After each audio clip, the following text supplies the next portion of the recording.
యేసుక్రీస్తు నామమున అందరికీ శుభోదయం.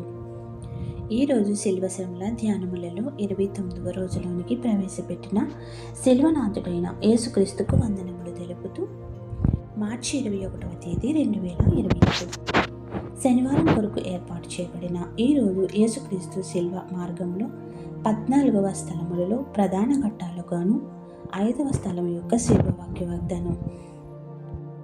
కురేనుడైన సిమోను యేసుకు సహాయపడుట.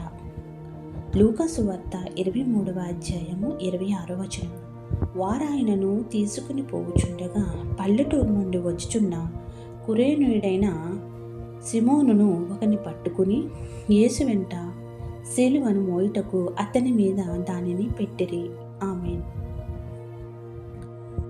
ప్రియమైన దేవుని జనాంగమా, మన రక్షకుడైన యేసుక్రీస్తు రాత్రంతియు కోర్టుల చుట్టూ తిరిగినారు.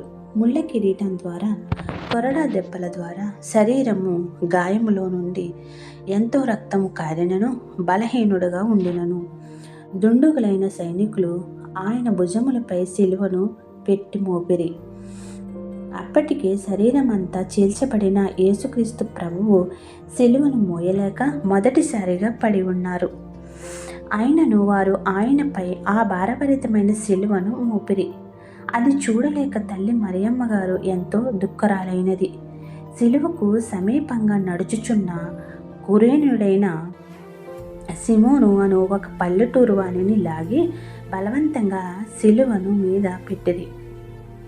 మన పాపముల భారం వేరే ఎవరో మోయడం అంగీకరించని యేసు ప్రభువు ఆ సిలువ నా బిడ్డల విముక్తి కోసమే అని వేరే వారిపై ఆ శ్రమల భారమును వేయకుండా, తండ్రి నన్నే మీ శ్రమల భారము మోయడానికి పంపి ఉన్నాడని గుర్తించి కురేనుడైన సిమోనును అంగీకరింపలేదు.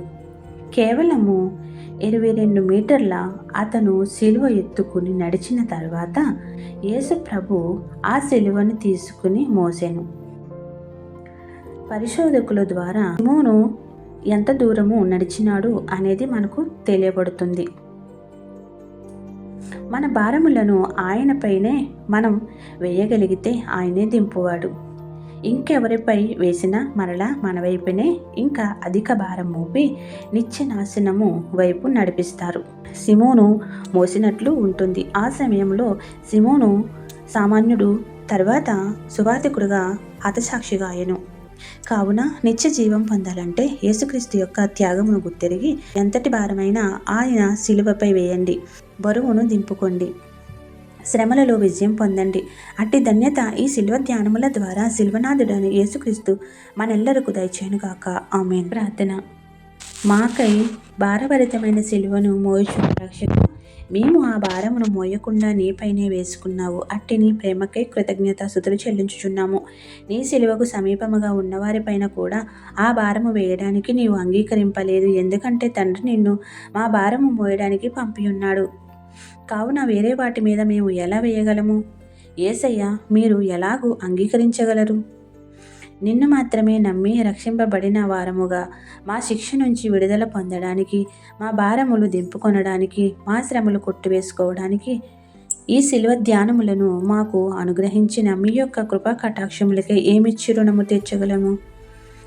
కావున శిలువ ధ్యానముల ద్వారా మా పాపములను, శాపములను, దోషములను కొట్టివేసుకుని నీ పరిశుద్ధాత్మ శక్తిని పొందడానికి మమ్మను కరుణించమని, అట్టి కరుణము ద్వారా మాకు కావలసినవి పొందగల శక్తిని మాకు దయచేయమని వేడుకొనుచున్నాము. ఇజ్రాయెల్పై దాడి చేయుచున్న శత్రుదేశమైన ఇరాన్ను నీ చేతులకు అప్పగించుచున్నాము. ప్రభువా, నీవే నీ దేశమును, నీ జనాంగమును రక్షించుము. ఇజ్రాయెల్ కోసం ప్రార్థించుట ద్వారా మమ్ములను దీవించుము.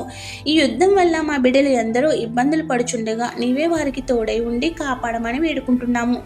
ఈ రంజాన్ మాసంలో పని ఒత్తిడి వల్ల అస్వస్థతలు కానివద్దని అయిన వారిని స్వస్థపరచుము. వారికి శక్తినిమ్ము. అన్ని పరీక్షలలో విజయం దయచేయము. ఈరోజు జన్మదిన వేడుకలు, పెళ్లి రోజులు జరుపుకుంటున్న బిడ్డలను దీవించుము. అయిన వారిని కోల్పోయిన బిడ్డలకు ఆదరణ దయచేయము. కోర్టు కేసులను పరిష్కరింప చేయము. అప్పులను తీర్చే శక్తిని దయచేయము. ఇళ్లను నిర్మించే భాగ్యములను అనుగ్రహించుము. వివాహములు జరిపించుము.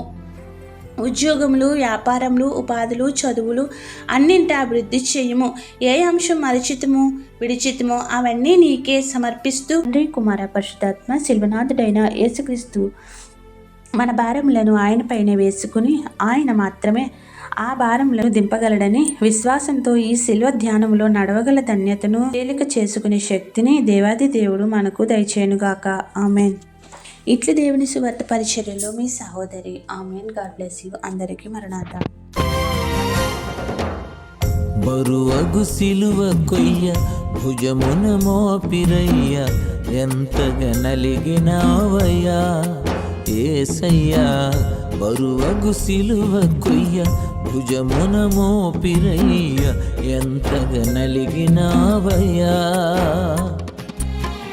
నా ప్రతి శాపం భరించుటకు, నా ప్రతి శాపం భరించుటకు కలువరి మెట్ట వరకు నడచినావయ్యా, కలువరి మెట్ట వరకు నడచినావయ్యా. బరువగు సిలువ కొయ్య భుజమున మోపిరయ్య, ఎంతగా నలిగినావయ్యా.